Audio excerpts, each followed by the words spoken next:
Jack ने बस एक मैग्नेट दीवार पर चिपकाया और उसने दीवार के दूसरी तरफ की चाबी नंबर 4 को सही से पकड़ लिया। फिर जैक धीरे धीरे मैग्नेट को हिलाता है और सावधानी से चाबी को कंट्रोल करता है। पहले साइड वॉल के साथ धीरे धीरे चलता है, फिर उसे सीधा दरवाजे के ऊपर ले जाता है। पूरा काम बहुत सफाई से होना चाहिए क्योंकि वो जानता था कि हाथ में थोड़ी सी कंपन से चाबी के गिरने की आवाज बाहर के गार्ड्स को चौंका देगी और उनकी यह कोशिश नाकाम हो जाएगी। खुशकिस्मती से जैक अहम सिचुएशन में शांत रहा और कामयाबी के साथ चाबी को बिना आवाज के जमीन पर गिरा दिया। फिर उसने मैग्नेट को दरवाजे की नीचे वाली खाली जगह पर रखा और हल्के से खींचते ही चाबी सफलता के साथ अंदर आ गई। लेकिन फिर उसे अपनी एक गलती का एहसास हुआ कि वो लोग स्टोरेज रूम में फंसे हुए थे और चाबी मिलने के बावजूद वे अंदर से दरवाजा नहीं खोल सकते थे।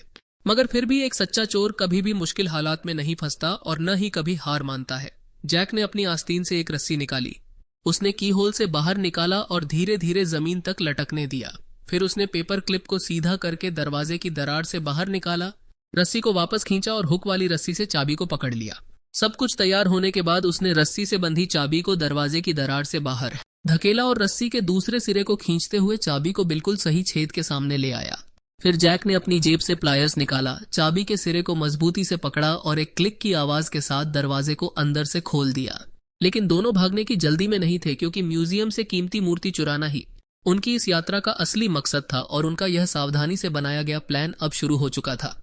उन्होंने चाबी निकाली और लॉक को टेप से बांधा ताकि इमरजेंसी सिचुएशन में काम आए। फिर जैक ने अपनी आस्तीन से बूम रैंक निकाला, जिससे उसकी साथी हैरान रह गई, लेकिन जैक ने कुछ नहीं बताया। वो हॉल में गया और बूम रैंक फेंक कर जानबूझकर मूर्ति के चारों तरफ का अलार्म ऑन करवा दिया।